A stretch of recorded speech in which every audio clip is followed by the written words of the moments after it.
नमस्ते, म Lamichhane हजुरहरूलाई मेरो युट्युब च्यानलमा हार्दिक स्वागत गर्दछु। आजको भिडियोमा हामी बिटा भ्यालुको आधारमा स्टक सिलेक्सन कसरी गर्ने भन्ने विषयमा कुराकानी गर्नेछौँ। बिटा भ्यालु भनेको के हो, बिटा भ्यालु कहाँबाट कसरी हेर्ने र बिटा भ्यालुकै आधारमा स्टक सिलेक्सन कसरी गर्ने भन्ने विषयमा आज हामी छलफल गर्नेछौँ। योभन्दा अगाडि स्टक सिलेक्सन अन्तर्गत दुईवटा भिडियो विभिन्न टुल्सको आधारमा हामीले तयार गरिसकेका छौँ। यदि हजुरहरूले हेर्नुभएको छैन भने स्पेशल कन्टेन्ट भन्ने प्लेलिस्टमा गएर भिडियोहरू हेर्न सक्नुहुनेछ। आजको भिडियोमा हामी बिटा भ्यालुको आधारमा स्टक सिलेक्सन कसरी गर्ने भन्ने विषयमा डिटेलमा छलफल गर्न गइरहेका छौँ। आउनुहोस् इन्ट्रो मार्फत भिडियो सुरु गरौँ।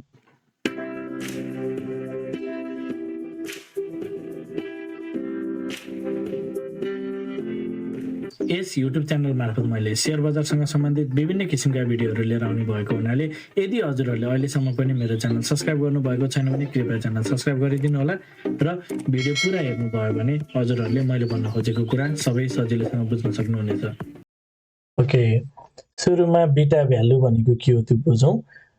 कुनै पनि स्टक तीव्र गतिले उतार चढाव हुन्छ, कुनै पनि स्टक तलमाथि गरिरहेको हुन्छ। नेप्से तलमाथि गर्दाखेरि कतिपय स्टकहरू चाहिँ तेजले नै तलमाथि गर्ने गर्छन् भने कतिपय स्टक्सहरू चाहिँ एउटै रेन्जमा घुमिरहने एकदम कम मुभ हुने गर्छन्, फ्लक्चुएट कम हुने गर्छन्।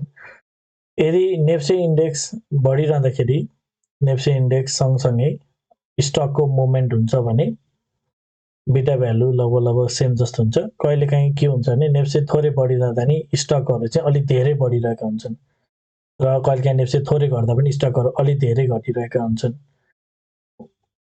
यदि कुनै पनि स्टक चाहिँ धेरै फ्लक्चुएट हुन्छ भने त्यो स्टकको बिटा भ्यालु चाहिँ धेरै छ भनेर भन्न सकिन्छ। बिटा भ्यालु भनेको चाहिँ कतिको भोलाटिलिटी छ भनेर मेजर गर्ने एउटा टुल हो। यदि हाइली फ्लक्चुएटिङ छ भने बिटा भ्यालु धेरै छ भनेर बुझ्नु पर्यो र ट्रेडरहरूले चाहिँ हाई बिटा भ्यालु भएको स्टक नै हेर्दा राम्रो हुन्छ। तर हाई रिस्क हाई गेन भने जस्तै एकदम धेरै तेज बढ्ने सम्भावना हुन्छ, इन्कम यदि प्रफिट पनि धेरै गर्न सकिन्छ भने यदि त्यसमा चाहिँ उल्टो ट्रेड पर्यो भने लस पनि धेरै नै हुने गर्छ, त्यो ख्याल गर्नु पर्यो। र स्टकहरू यदि कम बिटा भ्यालु छ, कम फ्लक्चुएट हुन्छ भने त्यसको बिटा भ्यालु पनि थोरै हुन्छ र त्यस्तो स्टक्सहरू चाहिँ अलि पोजिसन ट्रेडिङ अथवा लङ टर्मको लागि इन्भेस्टिङका लागि पोजिसन ट्रेडिङको लागि राम्रो हुन्छ। स्विङ ट्रेडिङको लागि चाहिँ हाई बिटावाला स्टक नै राम्रो हुन्छ। यो हामीले सामान्यतया प्राय सुनिरहेको कुरा हो।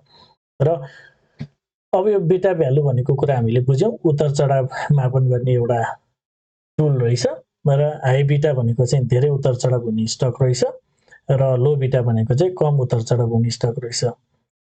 सेक्टरको पनि बिटा भ्यालु हुने गर्छ र सबैभन्दा धेरै बिटा भ्यालु चाहिँ प्रायः जस्तो hydro power, finance, development bank जस्ता सेक्टरहरूको चाहिँ बिटा भ्यालु धेरै छ। मिन्स अलिक बढी तीव्र उतार चढाव हुने इन्डेक्स सब इन्डेक्सहरू हुन् यिनीहरू। यसरी बुझ्न सकिन्छ। र स्टकको बिटा भ्यालु चाहिँ कसरी फाइन्ड आउट गर्ने भन्ने सन्दर्भमा हामीले सजिलो छ, फ्री भर्सनको जुन नेप्से अल्फा छ, नेप्से अल्फामा नै हामी जान सक्छौँ र यसरी तल आइरहँदाखेरि चाहिँ यहाँनिर हामीले हेर्छौँ भने यहाँ एउटा अप्सन छ, यहाँ हामीले हेर्न सक्छौँ डेली नेप्से समरी भन्ने। यो जुन एउटा डेली नेप्से समरी भन्ने छ यसमा चाहिँ हामीले यहाँनिर क्लिक गर्न सक्छौँ र यसमा क्लिक गरिसकेपछि चाहिँ यहाँनिर धेरै अप्सन्सहरू छ र यहाँ हामी हेर्दै जान सक्छौँ र यसमा हाई बिटा लो बिटा भनेको छ। लो बिटा भनेको चाहिँ ट्रेडरहरूको लागि खासै त्यति उपयुक्त हुँदैन र हाई बिटा स्टक्सहरू चाहिँ उपयुक्त हुने गर्छ। त्यसैले यो हाई बिटामा गएर हामीले क्लिक गर्न सक्छौँ। हाई बिटामा गएर क्लिक गरेपछि चाहिँ अब यहाँनिर थोरै इन्ट्री आएको छ, यसलाई धेरै बनाऊ कि कति माथिसम्म आउँछ कि 50सम्म एकचोटि हामी यसलाई लिएर आउने ट्राई गरौँ र यो चाहिँ अब हामीले यसलाई एसेन्डिङ र डिसेन्डिङमा राख्न सक्छौँ। यो अलरेडी नै 3 महिनाको रहेछ, 3 मन्थ भनेको छ। यो अलरेडी एरेन्ज गरेको छ एसेन्डिङ, त्यो माथिबाट चाहिँ घट्दो क्रममा गएको छ। मिन्स हाई बिटा भ्यालु स्टक चाहिँ माथितिर छ। अब यहाँनिर हामीले हेर्न सक्छौँ जति धेरै बिटा भ्यालु भयो त्यो स्टक्स त्यति धेरै चाहिँ फ्लक्चुएट हुने गर्छ। अहिले तपाईँको लागि एसएमएफबिएस रहेछ, त्यसपछि युएनएचएल रहेछ, आइएचएल रहेछ, पिएचसिएल रहेछ, बिइडिसी रहेछ, एकेजेसिएल रहेछ, एचएचएल रहेछ, केकेएससी रहेछ, युएमआरएच रहेछ। यहाँ त प्रायः जस्तो हाइड्रो पावर सेक्टरको मात्र आयो सुरुमा, त्यसपछि सिटी होटल पनि आएको छ सो फाइनेन्स पनि आएको छ, लाइफ इन्सुरेन्स, सबै ओभरअल चाहिँ स्टक लिस्टेड स्टक्सहरूमा सबैभन्दा बढी बिटा भ्यालु भएको चाहिँ धेरै। जस्तै यसमा चाहिँ हाम्रो पहिलो अप्सन चाहिँ एसएमएफबिएस आएको छैन, हामी दोस्रो हेरौँ युएनएसपिएलको चाहिँ के रहेछ त एकचोटि भनेर। सो एकचोटि चाहिँ युएनएसपिएलको टेक्निकल चार्ट चाहिँ एकचोटि हामी हेरौँ। जस्तै युएनएचपिएलको के देखिन्छ त भनेर। ओके, यदि हामीले युएनएचपिएलको हेर्छौँ भने चार्ट हेरेर के कुराहरू डिफ्रेन्स मिल्छ। जस्तै एकदम sharp rise gain, sharp rise भयो, फल पनि सार्पै भयो, यहाँ हेर्न सक्छौँ सार्प राइज फल पनि सार्प नै भएको छ र अहिले फेरि लगभग माथितिर जाँदैछ, राइज पनि हुँदैछ। एउटा यो देख्यौँ। अर्को हामीले यहाँनिर हेरेको एसएमएफबिएस, एसएमएफबिएस। ओके, एसएमएफबिएस हेरौँ। यसको पनि के छ, सार्प फल अनि त्यसै अहिले सार्प राइज हुँदैछ। यो 3 मन्थको ट्रेन्ड देखिएको छ, त्यसैले 3 मन्थको डाटा हेरिरहँदाखेरि चाहिँ सार्प डाउन सार्प राइज हुने टाइपको, अलिक बढी भोलाटाइल हुने टाइपको भनेर हामीले यसलाई बुझ्न सक्छौँ। नेप्से चाहिँ यो धेरै उतार चढाव चाहिँ हुँदो रहेछ भनेर यसलाई लिन सक्यो। यो स्टकमा हामीले ख्याल गर्नुपर्ने कुरा चाहिँ के छ त यस्तो टाइपको स्टकमा, सुरुमा थोरै त्यहाँ बुझौँ। जस्तै यो स्टक यदि ट्रेड आफ्नो फेभरमा पर्यो, जस्तै बाई पोजिसन लिएको छ र यो बढेर गयो भने धेरै नै प्रफिट हुन्छ। सर्ट टर्ममा छोटो समयमा धेरै नै प्रफिट हुन्छ, त्यो एउटा ठिक छ। तर एउटा कुरा, यदि ट्रेड चाहिँ एगेन्स्टमा पर्यो, जस्तै माथि यो क्यान्डलमा गएर चाहिँ यदि हामीले बाई गऱ्यो भने यसले चाहिँ छोटो समयमा नै धेरै नै लस चाहिँ बिहोर्नु पर्ने चाहिँ स्थिति सिर्जना गरिदिन्छ। हामीले हेर्न सक्छौँ यहाँदेखि यहाँ छोटो समयमा नै धेरै नै ठुलो लस चाहिँ दिएको छ। पछि रिकभर भयो त्यो सेकेन्डरी कुरा र मार्केटको ट्रेन्ड पोजिटिभ छ, सब इन्डेक्स पोजिटिभ छ, त्यही भएर माथितिर यहीँबाट चाहिँ तल गयो भने यही अनुसारको अलिकति ठुलो लस पनि हुनसक्छ। एउटा कुरा थियो। यसरी हामीले यो कुरा भोलाटिलिटीको आधारमा स्टक सेलेक्सन गर्न सक्छौँ। जति धेरै उतार चढाव हुन्छ त्यति धेरै बिटा भ्यालु हुने गर्छ र त्यो बिटा भ्यालु धेरै भएको स्टक पिक गर्दाखेरि चाहिँ ट्रेडरहरूको लागि चाहिँ छोटो समयमा धेरै आइदर प्रफिट अथवा लस गर्ने टाइपको चाहिँ हुनसक्छ भनेर हामीले हेर्न सक्छौँ। र यो कुरामा के कुरा ख्याल गर्ने भन्दाखेरि यसमा टाइट स्टप लस चाहिँ राख्नुपर्ने हुन्छ। यदि आफूले सोचेको जस्तो फेभरमा ट्रेड जाँदैन भने चाहिँ, अथवा आफूले चाहिँ यो क्विक राइज भइसक्छ भने चाहिँ यसमा इन्ट्री पनि क्विक हिसाबले लिने र एक्जिट पनि क्विक हिसाबले लिने, त्यो तरिकाले गऱ्यो भने चाहिँ पक्कै पनि राम्रो हुनसक्छ। अदरवाइज यसले चाहिँ फाइदाभन्दा बढी चाहिँ नोक्सान चाहिँ दिलाउन सक्छ यदि आफूले सोचेअनुसार यो मुभ हुँदैन र हामीले त्यसलाई रिस्क म्यानेजमेन्ट गर्न जान्दैनौँ भने। एकदम धेरै ख्याल गर्नुपर्छ। हाई बिटा भ्यालु भएको स्टक्समा ट्रेड गर्दाखेरि धेरै नै विचार गरेर मात्र ट्रेड गर्नुपर्छ। र यो भयो बिटा भ्यालुको आधारमा कसरी बिटा भ्यालु फाइन्ड आउट गर्ने र बिटा भ्यालुको आधारमा कसरी ट्रेड गर्ने भन्ने किसिमको कुराहरू। अब यो इन्ट्री र एक्जिट कुन बेलामा गर्ने भन्ने सन्दर्भमा चाहिँ एकदम क्विक सुरुमा चाहिँ सब इन्डेक्सलाई पनि फोकस गर्नु पर्यो। जस्तै यो स्टक चाहिँ कुन सेक्टरमा परिरहेको छ र त्यो सेक्टरको मुभ के कस्तो छ भनेर हेर्नु पर्यो। सेक्टरको मुभ पनि पोजिटिभ छ भने यो त धेरै नै राम्रो भइहाल्यो। अथवा नेप्से मार्केटको मुभ, नेप्से इन्डेक्सको मुभ पनि पोजिटिभ छ, यो ठिकै भयो। यदि सेक्टर पनि मुभ गरिरहेछ भने हाई बिटावाला स्टक चाहिँ धेरै नै राम्रो हुने गर्छ। सो पहिलो प्रायोरिटी नेप्सेलाई दिनु पर्यो, नेप्से इन्डेक्सलाई, त्यसपछि सेक्टरलाई र त्यसपछि स्टकलाई। र यदि सेक्टर फल भइरहेको छ भने यो स्टक फल हुँदा तेजी हुनसक्छ, सेक्टर राइज भइरहेछ भने यो स्टक पनि तेज राइज हुनसक्छ, त्यो कुराहरू ख्याल गर्न सक्छौँ। यो सबै इन्डेक्सहरूको आधारमा हाई भोलाटिलिटी भएको स्टक्सहरू हामीले यसरी हेर्न सक्छौँ। जस्तै आइएचएल, पिएचसिएल एउटा दुईटा स्याम्पल हेर्दैछौँ। जस्तै आइएचएलको हामी हेर्छौँ है, आइएचएल पनि एकदम अहिले राम्रो देखिएको छ, सार्प प्राइस एकदम राम्रो माथि गइरहेछ। त्यस्तै पिएचसिएल पनि हेर्छौँ भने हाई बिटा भएको स्टक अहिले बढ्ने बेलामा पनि राम्रो माथितिर गएको छ, सो फाइन नै देखिएको छ। यसरी चाहिँ वान अफ द वे हो स्टक चुज गर्नको लागि, यसरी अरू हेर्नुहुन्छ। अब यो सेक्टर वाइज रूपमा यहाँ त सबै प्रायः जस्तो अहिले तत्काल लागि हाइड्रो पावर इन्डेक्समा मुभ भएको हुनाले हाइड्रो पावरको इन्डेक्स थियो। सेक्टर वाइज रूपमा कसरी जाने भन्ने क्रममा यहीँनिर यदि हामीले त्यो कुनै पनि सेक्टर टाइप गर्छौँ, जस्तै हामीलाई यदि फाइनेन्स सेक्टरको चाहिएको छ भने फाइनेन्स सेक्टरको लागि अहिले तत्काल माइक्रो फाइनेन्समा 3टा देखियो। जस्तै के देखियो, एसएमएफबिएस, मेरो र अर्को भनेको एनएलबिबिएल देखियो।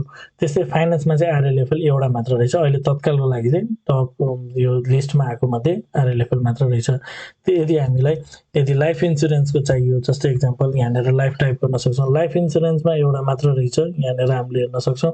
यहाँनिर एउटा मात्र छ जुन भनेको एसजेएलआइसी छ।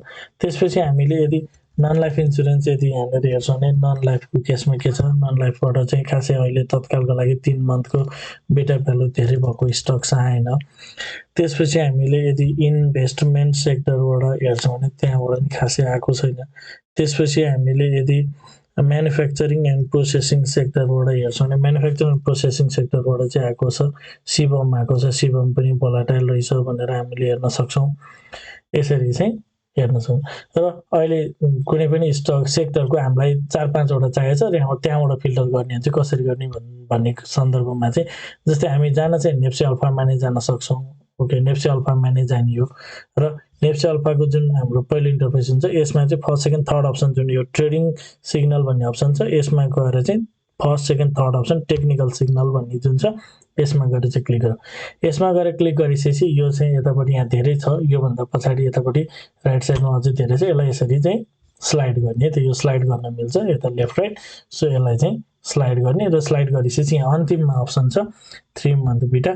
यो यसलाई चाहिँ के गर्ने भन्दाखेरि एसेन्डिङ र डिसेन्डिङमा हामीलाई कसरी चाहिएको छ त्यसरी गर्ने। जस्तै यसलाई चाहिँ हामीले राखौँ है त, हाई बिटा भ्यालु त्यही अघि नै के स्टक्सहरू आयो यदि हजुरले हेर्नु भने क्लियरली त्यही स्टक्सहरू चाहिँ यहाँ देखाएको छ। तर यहाँ किन फेरि यहाँबाट हेर्न खोजेको भन्दाखेरि यसमा चाहिँ सेक्टर वाइज रूपमा हामीलाई मिल्छ हेर्नलाई। जस्तै यहाँ यदि हामीले फाइनेन्स सेक्टर ओके यसमा यहाँनिर सेक्टरमा चाहिँ गएर विभिन्न सेक्टरहरू छ। जस्तै फाइनेन्स सेक्टर चाहिँ यदि हामीले सर्च गर्छौँ भने फाइनेन्स सेक्टरको बिटा भ्यालुको आधारमा आएको छ र यसलाई चाहिँ हामीले बढ्दो क्रममा यदि राख्छौँ भने बिटा भ्यालु चाहिँ माथिबाट तल घट्दो क्रममा राख्छौँ भने के देखिँदो रहेछ भन्दाखेरि सुरुमा अघि नै आरएलएफएल आयो, त्यसपछि एमपिएफएल आयो, त्यसपछि जिएफसिएल, त्यसपछि पिआरओएफएल, एसएएफसी, सिएफसिएल यसरी चाहिँ आएको छ।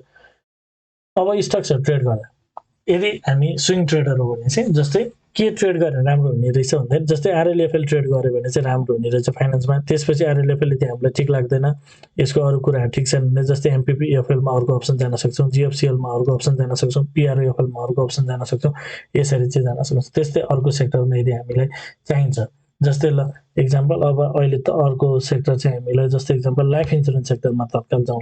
लाइफ इन्सुरेन्स सेक्टरमध्ये हामीले यदि बिटा भ्यालु धेरै भएको स्टक्स खोज्छौँ भने के रहेछ भनेर हामीले हेरिरहँदाखेरि जस्तै एसजेएलआइसी अघि भएर हामीले हेरेको, त्यसपछि एचएलआई रहेछ, एएलआइसिएल रहेछ।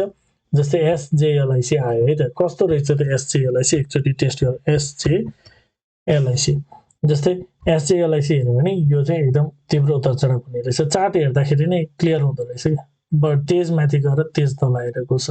सो यो टाइपको स्टक चाहिँ यदि हामी ट्रेड गर्छौँ लाइफ इन्सुरेन्स सेक्टर राम्रो मुभ आउँछ नि। एसजेएलआइसी चाहिँ यदि हामीले पर्चेस गर्यो भने यसमा चाहिँ छिटो चाहिँ प्रफिट हुने रहेछ भन्ने बुझ्नु पऱ्यो। यदि ट्रेड एगेन्स्टमा जान्छ बाई गर्छौँ तर घटेर जान्छ नि लस पनि त्यही अनुसारको हुँदो रहेछ भनेर हामीले बुझ्नु पऱ्यो। जस्तै अब कम बिटा भ्यालु भएको स्टक्स पनि हुन्छ। जस्तै एक्जाम्पल यहाँनिर सबैभन्दा कम बढी बिटा भ्यालु भएको स्टक्स त हामीले हेऱ्यौँ। यसमा सबैभन्दा कम बिटा भ्यालु भएको स्टक्स भनेको जस्तै तल हेऱ्यो भने हामीले के देख्छौँ जस्तै आइएलआई, सिएलआई यिनीहरू स्टकको चाहिँ कम बिटा भ्यालु चाहिँ भर्खर आइरहेको छ। जस्तै नेपाल लाइफको बिटा भ्यालु अहिले तत्कालको लागि एक्जाम्पल हामीले हेऱ्यौँ भने जुन हिसाबले एसजिएलआइसीको तुलनामा कम छ भनेपछि यो चाहिँ के छ अलिकति कम चाहिँ हामीले हेर्छौँ भने त्यस्तो विधि चाहिँ भएको छैन। तर कम्पेरेटिभली स्टक पनि हेर्दाखेरि फ्लो चाहिँ भएको देखिन्छ। नेप्से इन्डेक्सको तुलनामा चाहिँ 3 महिनाको अवधिमा चाहिँ यसले कतिको फ्लक्चुएट गरेको छ भन्ने हिसाब चाहिँ यसले फाइन्ड आउट गर्ने भएको हुनाले यो पनि सार्प डाउन भएको छ त कम भोलाटाइल भयो नि भन्ने त्यसैन। ओभरअलमा चाहिँ 3 महिनामा यसले रेन्ज चाहिँ लिएको हुन्छ र 3 महिनामा नेप्से इन्डेक्सको दाँजोमा चाहिँ कतिले उतार चढाव भएको छ त भन्ने हिसाबले चाहिँ यो क्याल्कुलेट गरेको हुन्छ। यसको टुल छुट्यो। ओभरअल हाम्रो आजको यो भिडियोको यो अथवा स्टक सेलेक्सन गर्ने जुन एउटा क्राइटेरिया छ त्यसको रुल भनेको चाहिँ ट्रेडरहरूको लागि चाहिँ बिटा भ्यालु धेरै भएको स्टक्स चाहिँ ट्रेड गर्नु राम्रो हुनसक्छ। हाई रिस्क अत्याधिक रिस्क हुन्छ र यदि राम्रो फेभरमा यदि ट्रेड जान्छ भने आफ्नो फेभरमा जान्छ भने हाई प्रफिट दिन्छ भन्ने हिसाबले। तर यदि ट्रेड म्यानेजमेन्ट गर्न जानिएन, रिस्क म्यानेजमेन्ट गर्न जानिएन लस पनि धेरै गर्नुहुन्छ भन्ने हिसाबले यो वान अफ द वे हामीले हेर्दैछौँ र बिटा भ्यालु कसरी कहाँबाट हेर्ने रहेछ भन्ने विषयमा पनि मैले हजुरहरूलाई अपडेट गराएँ। हजुरलाई मेरो यो सामग्री के कस्तो लाग्यो कमेन्टमा जानकारी गराइदिनु होला। यो सामग्री हजुरलाई मन परेको छ, राम्रो लागिरहेको छ भने भिडियोमा लाइक अवश्य पनि गरिदिनु होला। कमेन्ट गरेर मलाई केही सल्लाह सुझाव अथवा प्रतिक्रिया दिन सक्नुहुनेछ। साथीभाइहरूमा यो भिडियो सेयर पनि गर्न सक्नुहुनेछ। हजुरहरूको ट्रेडिङ सुरक्षित रहोस्। हजुरहरूको आगामी पल शुभ र सफल होस् कामना गर्दै यो भिडियो इन्ड गर्न चाहन्छु। हवस् त, धन्यवाद, नमस्ते।